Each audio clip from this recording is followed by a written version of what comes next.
Cases of animal abuse and hoarding are all too familiar across the valley, and the city of Las Vegas is doing what it can to try and add more protections. 8 News Now reporter Madison Kimbrough tells us about an ordinance sent to, or rather set to be discussed at the upcoming council meeting.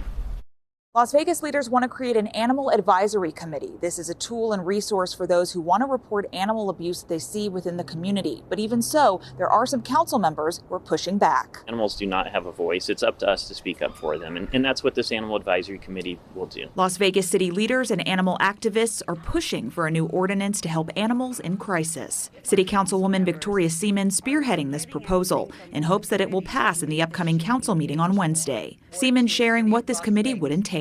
Each council member and the mayor would choose someone to meet quarterly to just talk to us about the animal issues and possible solutions. Also acknowledging that some of her fellow council members aren't on board with the proposed bill. Why can't you take the 5.5 years of the experience that I have and work with me on this and try the animal advisory? Let me tell you, it does not cost the taxpayers one dime. So what's the harm? Bryce Henderson, president of No Kill Las Vegas, an animal rights advocacy group, is urging people to attend the meeting to show their support of the bill. A lot of people aren't sure where to turn when they need services for their animals.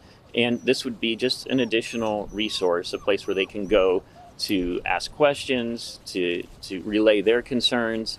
The city has over 20 different committees, including one for parking spaces. What's the big deal about having an animal advisory committee? But City Councilman Brian Knutson of Ward 1 is not on board with the idea. He says there's a bigger picture here that the mayor will ultimately address in time. I think Mayor Berkeley really has shared a vision for creating something that's regional that will have broad-reaching impacts on the animal community. My second issue is I have a lot of constituents that reach out to me. I don't need an intermediary committee taking up resources that the city has that could be out on the streets as opposed to sitting in a meeting talking. Again, those who are part of the committee will be volunteers chosen by each member of the council and the mayor, a direct liaison of sorts to the council, and a way for community members to have direct access. Reporting here near City Hall, Madison Kimbrough, 8 News Now. So if the bill passes, Councilwoman Seaman says she hopes to have it up and running in a month's time.